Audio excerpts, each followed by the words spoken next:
है, माने पूरा गांव जुट कर मारा। तो अगर किसी को पूरा गांव मारता है तो कुछ न कुछ तो उसने गलत काम किया था। मैंने कहा नहीं, यहाँ न्याय अन्याय का मामला है। प्रेमचंद यादव को अगर न मारा होता तो क्या इस तरह का जघन्य घटना होती? तो शुरुआत किसने की? शीला मौर्य हत्याकांड में कुछ नहीं हुआ, देवेंद्र कुशवाहा के साथ अन्याय हुआ तब नहीं हुआ, करमवीर साक्य के साथ दबंगों ने चाकू मारा तब कुछ नहीं हुआ।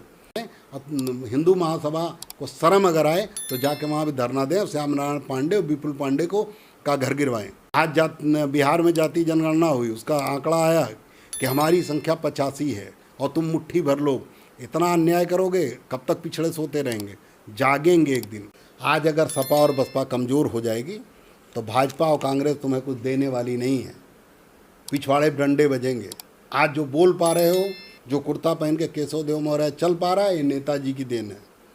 यहाँ जो सोफे में बैठा हूँ ये मान्यवर कांसी राम साहब की देन है, ये बाबा साहब की देन है, महात्मा ज्योतिबा फूले की देन है। आज बहुत होगा, घर गिर जाएगा, गिरा दें योगी जी। बहुत होगा, जेल भेज देंगे केशव देव मौर्य के। एक केशव देव मौर्य मरेगा, 100 केशव देव मौर्य पैदा होंगे। दोस्तों नमस्कार, मैं जयप्रकाश और आप देख रहे हैं अखाड़ा न्यूज। आज हमारे साथ बातचीत करने के लिए जो हमारे साथ हैं वो महान दल के राष्ट्रीय अध्यक्ष केशव देव मौर्य जी हैं। आज हम उनसे कुछ मुद्दों पर बातचीत करेंगे। केशव जी, आपका अखाड़ा न्यूज पे बहुत बहुत स्वागत है। बहुत बहुत धन्यवाद।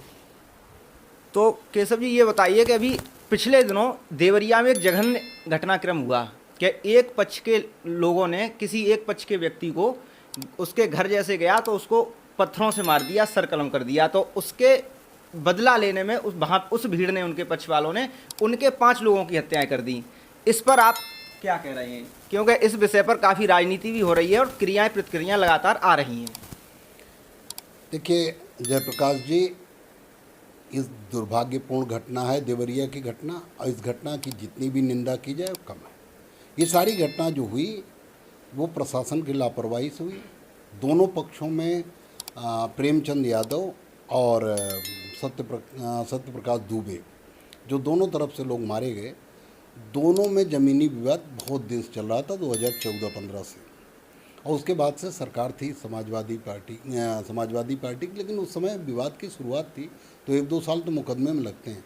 लेकिन मुख्य रूप से भारतीय जनता पार्टी की सरकार आने के बाद अधिकारियों ने उस पर कोई कार्रवाई नहीं की। जब ये घटना घट गई, लेकिन इस घटना को अगर ध्यान से देखा जाए तो इसमें दोष और निर्दोष को देखना पड़ेगा। एक पक्ष में काम नहीं चलना है। घटना नहीं चाहिए था, ऐसी घटना दुर्भाग्यपूर्ण है। लेकिन जब घटना घट गई तो दोनों पक्षों को नज़र में रख के चलना पड़ेगा। एक पक्षी बात करने वाला इंसान नहीं हो सकता, नेता तो छोड़ दो। तो आप ये बताइए कि इस घटना में आप सत्यप्रकाश दुबे को दोषी क्यों मानते हैं? अगर इस घटना को देखा जाए तो 2014 में प्रेमचंद यादव ने अपने सत्यप्रकाश दुबे के छोटे भाई ज्ञान प्रकाश दुबे से 10 बीघा ज़मीन खरीदा। कुछ लोगों का कहना है कि उन्होंने पैसा नहीं दिया क्योंकि वो उन्हीं के घर पर रहते थे। ज्ञान प्रकाश दुबे अलग हैं, सत्यप्रकाश दुबे अलग है, 2 भाई हैं। तो ज्ञान प्रकाश दुबे ने अपना फ्री में किसी को लिख दिया, दान लिख दिया या बैनामा लिख दिया, इससे किसी को आपत्ति नहीं, खुद आपत्ति ज्ञान प्रकाश को होनी चाहिए। लेकिन ज्ञान प्रकाश प्रेमचंद यादव जी के यहाँ रहते थे और उन्हीं के यहाँ रहकर जीवन यापन अपना करते थे, उनके शादी विवाह नहीं हुए थे। अगर उन्होंने लिख दिया तो उसमें सत्यप्रकाश दुबे का विवाद करना कतई उचित नहीं था, क्योंकि मैं वकील भी हूँ, मैं LLB करके प्रैक्टिस भी करता था, तो मुझे इस बात की जानकारी, इस तरह के विवाद आते रहते हैं कोर्ट में, लेकिन गलत है तरीका। अब ऐसे समय में विवाद चल भी रहा था, सुलह के लिए प्रेमचंद यादव को 2 तारीख की सुबह 5 बजे बुलाया जाता है कि आइए कुछ बैठ के बात करना। और वहाँ जाने के बाद जैसा लोगों ने कहा, मैं तो वहाँ गया नहीं, जो न्यूज़ में आया, जो आप लोगों के माध्यम से जानकारी आई, क्षेत्रीय लोगों के माध्यम से जानकारी है, हमारे कार्यकर्ताओं के माध्यम से आई कि वहाँ बुलाने के बाद सत्यप्रकाश दुबे और उनके परिजनों ने, उनके पत्नी बच्चों ने ईंट पत्थरों से उनकी हमला कर दिया। उन्हें अकेले वो गए थे प्रेमचंद यादव, उनकी हत्या कर दी। अब जो आदमी पूर्व जिला पंचायत सदस्य हो, क्षेत्र में काफ़ी मानिंद है, क्षेत्र में उनका काफ़ी महत्व था और पूरा गांव उनका समर्थन करता था, ऐसे में उसकी हत्या, और वो भी ब्रूटली क्रूरतापूर्वक हत्या, हत्या भी हुई, ईंट पत्थर से कूटा गया उन्हें। उसके बाद हत्या होने के बाद उनका जो धान काटने वाली दरांती होती है उससे गर्दन काट दिया गया। तो ऐसी हत्या देखने के बाद लोगों ने आपा खो दिया। ऐसा नहीं होना चाहिए था, लेकिन आपा खो दिया। तो कभी भी हत्या के बदले एक हत्या गणित नहीं सवाल है भाई। अब लोग गुस्से में थे, लोगों ने क्या किया, कौन कौन लोग थे उसमें। सत्यप्रकाश दुबे की बेटी ने FIR जो दर्ज कराई उसमें 8 यादव का नाम है, उसमें 12 ब्राह्मण का भी नाम है, 4 पाल लोगों का नाम है, 3 राजभर लोगों का नाम है, और बाकी 50 लोग अज्ञात हैं। माने पूरा गांव जुट कर मारा। तो अगर किसी को पूरा गांव मारता है तो कुछ न कुछ तो उसने गलत काम किया था, या पहले से उसके संबंध अच्छे नहीं रहे। और दूसरी चीज़ थी, लोकप्रिय नेता थी। इसका प्रेमचंद यादव को मारना किसी ने सपने में नहीं सोचा था कि अकेला पाके कोई मार देगा, और किसी का भी खून खौल सकता है। भाई मैं जो लोग आज सत्यप्रकाश दुबे का समर्थन कर रहे हैं, खुलेआम ब्राह्मण समाज के लोग समर्थन कर रहे हैं, उनसे ही सवाल पूछ दूँ कि अपने सीने पे हाथ रख के देख लो, अगर आपके परिवार के किसी मुख्य व्यक्ति को लोग अकेले पाके कोई मार दे तो क्या आप हथियार उठाओगे? नहीं उठाओगे। क्या आप लोगों को गुस्सा आएगा कि नहीं आएगा?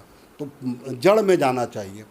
शहद की मक्खी ने काटा, ये सवाल नहीं बनता। सवाल ये बनता है कि शहद के मक्खी के छत्ते में पत्थर किसने फेंका।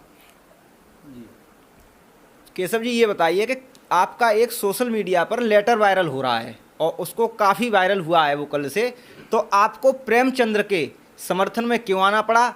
और चूंकि अब तक उनके समर्थन में कोई आवाज़ नहीं उठा रहा था, तो आपने ऐसा क्यों किया? आपको क्या ज़रूरत पड़ी इस आवाज़ को उठाने के लिए?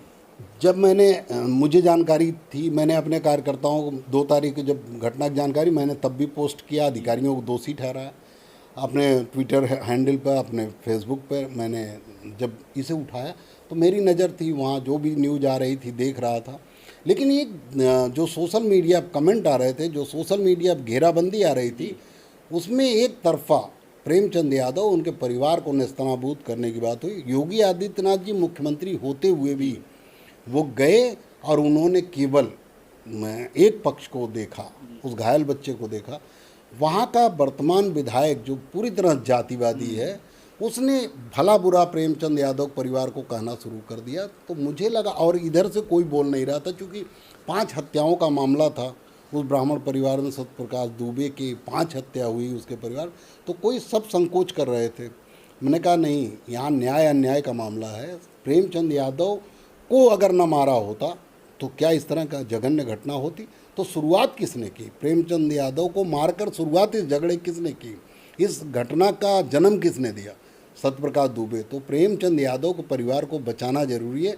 ये अगर हुआ तो अन्याय होगा। और इस तरह की घटनाएं और हुई। बलिया में नौजवान लड़का था, इस डिग्री कॉलेज में, उसको दबंगों ने पीट कर मार डाला योगी जी की बिरादरी ने।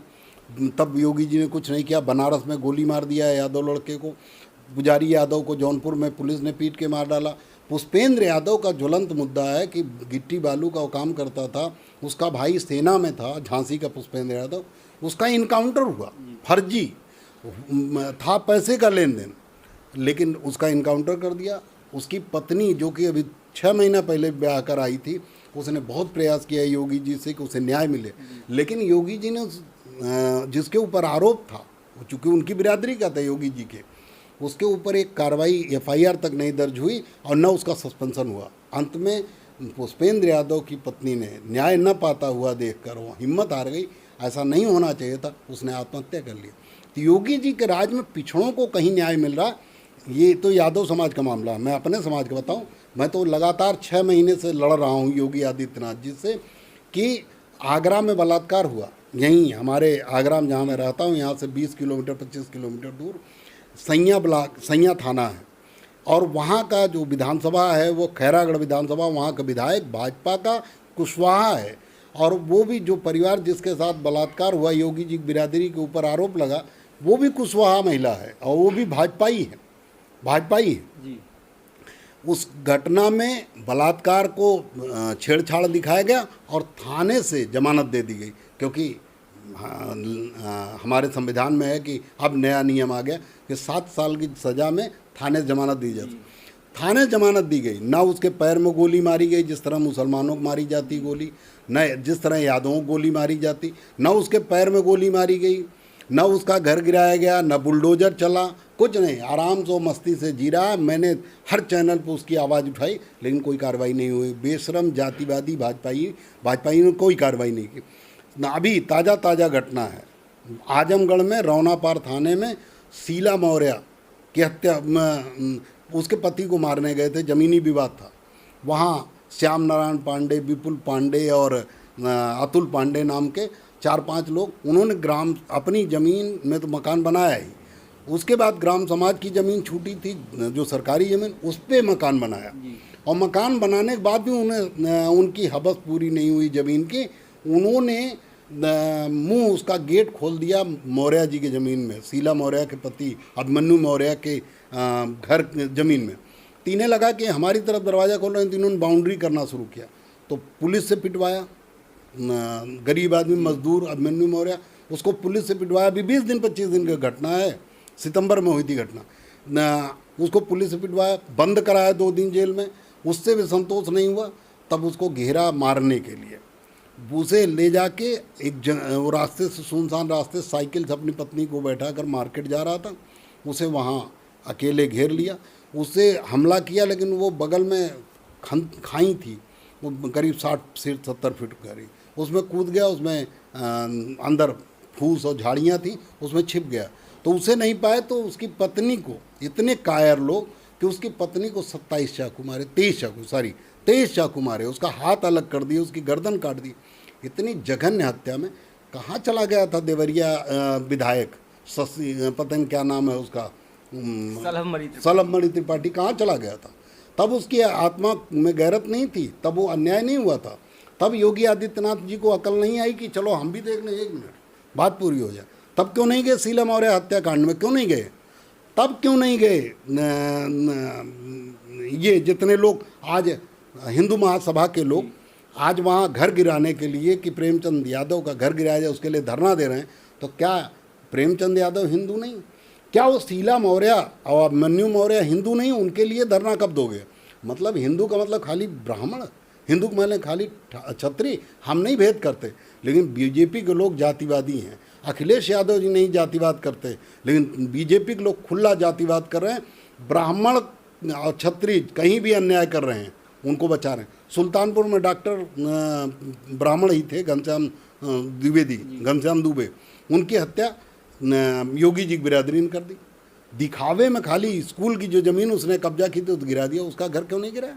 करोड़ों का घर उसका क्यों नहीं गिराया? आज जो नज़र जिन लोगों की नज़र फूट नहीं रही है कि प्रेमचंद यादव का घर है, लोग कह रहे हैं अच्छा घर है। अरे किसी का अच्छा घर हो, उसने कमाया, मेहनत किया, संघर्ष किया, तो उसका घर अच्छा है तो इसका मतलब वो अपराधी है? तो सबसे अच्छे घर तो आप ही लोगों के हैं, उद्योगपतियों के, गिरा दो। मैं इस बात को निंदा करता हूं कि कोई किसी की हत्या करे। मैं प्रेमचंद यादव और उस गांव के जिन लोगों ने, उन 12 ब्राह्मणों की भी निंदा करता हूं जिन्होंने छोटे छोटे बच्चों, मासूम बच्चों की हत्या की। लेकिन मैं योगी आदित्यनाथ जी से कहता हूं कि एकदम एक तरफा अन्याय मत करो। आपकी नज़र में दलित पिछड़े केवल अपराधी हैं। ग्राम समाज की ज़मीन में बनी श्याम नारायण पांडे जिसने शीला मौर्य की हत्या की, विपुल पांडे, अतुल पांडे जिनका घर बना है करोड़ों में, उसे तुम एक कोना भी नहीं गिराने गए, नापने तक नहीं गए, और यहाँ जंजीर पटकी जा रही प्रेमचंद यादव की। ये बहुत दिन नहीं चलेगा। और आज बिहार में जाति जनगणना हुई, उसका आंकड़ा आया कि हमारी संख्या 85 है और तुम मुट्ठी भर लोग इतना अन्याय करोगे, कब तक पिछड़े सोते रहेंगे? जागेंगे एक दिन। और मैं समाजवादी पार्टी के साथ सीना ठोंक के खड़ा हूँ इस अन्याय में जो प्रेमचंद यादव के साथ अन्याय हो रहा है। और अगर योगी आदित्यनाथ जी को लगता है कि घर गिरा देंगे और उससे लोग डर जाएंगे, हम डरने वाले नहीं। हमें पता है कि आपने कुशवाहा, जब आपके बिरादरी के ऊपर आरोप लगा कुशवाहा महिला के साथ आगरा में बलात्कार का, तो आपने क्या गिराया हमें पता। आपने एक देखने तक आप नहीं गए, FIR दर्ज नहीं हुई, छेड़छाड़ का मुकदमा दर्ज है, फिर भी जेल तक नहीं भेजा उस आरोपी को। और आज शीला मौर्य का हत्याकांड में कोई घर नहीं गिरा, कोई कार्रवाई नहीं हुई, कोई कंपनसेशन शीला मौर्य के पति को नहीं मिला जबकि मजदूर है। तो एक तरफा कार्रवाई मत करो सलमणि त्रिपाठी, एक तरफा कार्रवाई मत करो बीजेपी के लोग, एक तरफा अगड़ा बनाम पिछड़ा मत बनाओ।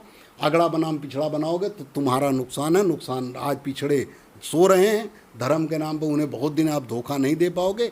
और धर्म भी तुम नकली चलाते हो, असली धर्म में कहीं नहीं है कि मंदिर में भगवान है। तुम धर्म के तिजारती हो, धर्म के तुम ठेकेदार हो, धर्म के व्यवसायी हो, धर्म असली तुम जानते नहीं हो। तो कुल मिला के अगड़ा बनाम पिछड़ा मत करो।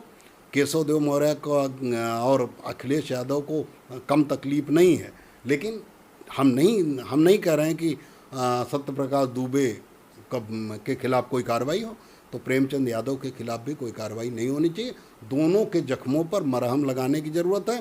दोनों अपने हैं, दोनों भाई हैं, दोनों इस देश के नागरिक हैं और दोनों का सम्मान बराबर है। मैं योगी आदित्यनाथ जी से इसीलिए मैंने वो लेटर जारी किया कि जब कोई नहीं बोल रहा है, अगर नहीं बोल रहा है तो भाजपा के और भाजपा के लोगों का, भाजपा के मंत्रियों का, भाजपा के विधायकों का, भाजपा के मुख्यमंत्री का मनोबल इतना बढ़ेगा को कुछ भी अन्याय कर देंगे जब तक इनको लगाम नहीं लगाई जाएगी, जब तक बात नहीं। और जिसे लगता हो कि केशव देव मौर्य गलत है, रौना पार आजमगढ़ चला जाए, किस तरह से हत्या हुई है, 23 चाकू मारे गए, उसको काट दिया बकरी की तरह, उसका भी दर्द देख के आए।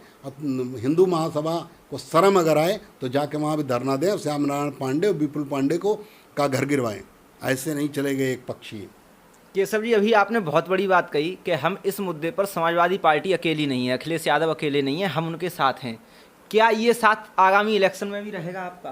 देखिए, इलेक्शन की बड़ी दूसरी बात है, गठबंधन दूसरी बात है। मैं तो चाहता हूं कि सपा और बसपा मजबूत हो। कुछ लोग देवरिया हत्याकांड में राजनीति करने पिछड़े समाज के लोग भी जा रहे हैं जो अखिलेश यादव जी दोष दे रहे हैं। मैं उनको कहता हूँ चश्मा उतारो अपना। आज अगर सपा और बसपा कमज़ोर हो जाएगी तो भाजपा और कांग्रेस तुम्हें कुछ देने वाली नहीं है, पिछवाड़े डंडे बजेंगे। आज जो बोल पा रहे हो, जो कुर्ता पहन के केशव देव मौर्य चल पा रहा है, ये नेताजी की देन है। यहाँ जो सोफे पे मैं बैठा हूँ, ये मान्यवर कांसीराम साहब की देन है, ये बाबा साहब की देन है, महात्मा ज्योतिबा फूले की देन है। और इन जिन महापुरुषों ने काम किया है उसे ख़त्म मत करो।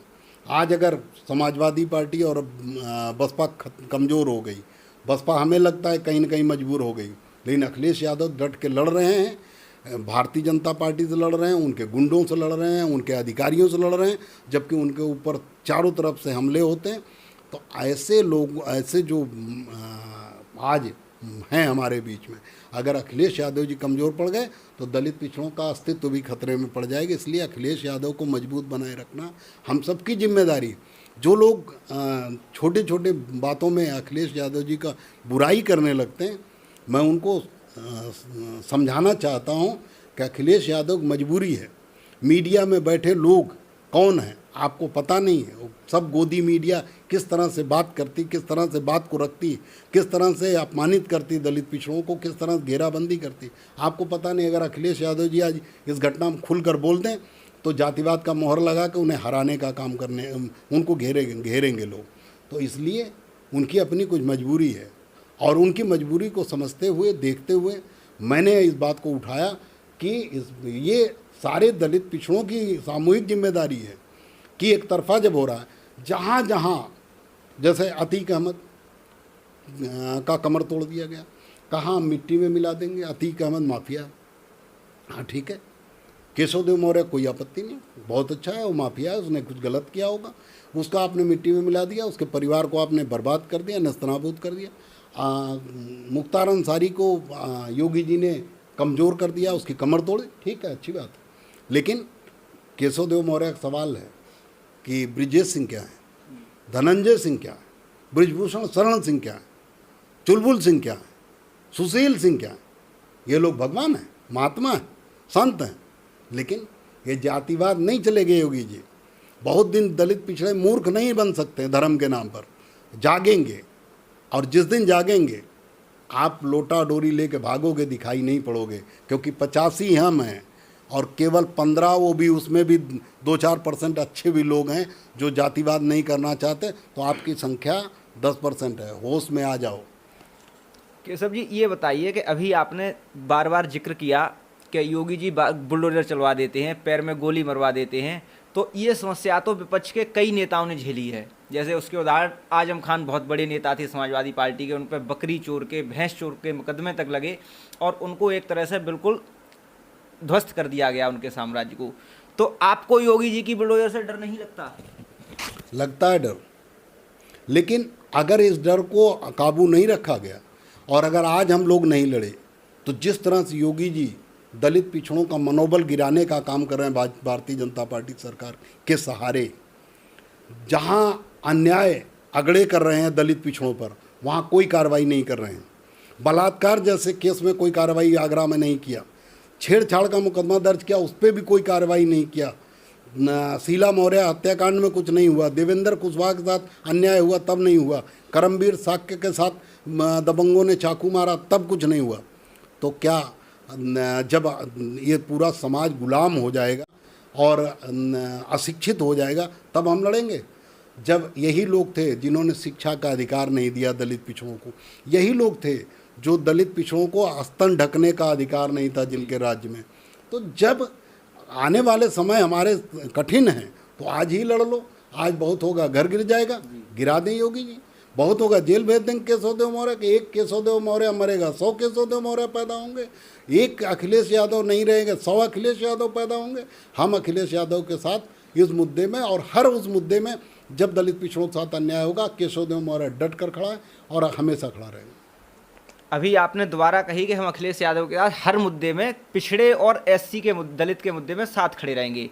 पिछले विधानसभा चुनाव पे आप दोनों लोग साथ थे और साथ ही इलेक्शन लड़े। बाद में क्या ऐसी वजह रही, क्योंकि जब आपका मानना है कि ये तो पिछड़े और दलितों पर अत्याचार ही करते हैं, फिर आप अलग क्यों हुए? देखिए, हम कभी भारतीय जनता पार्टी के साथ नहीं गए।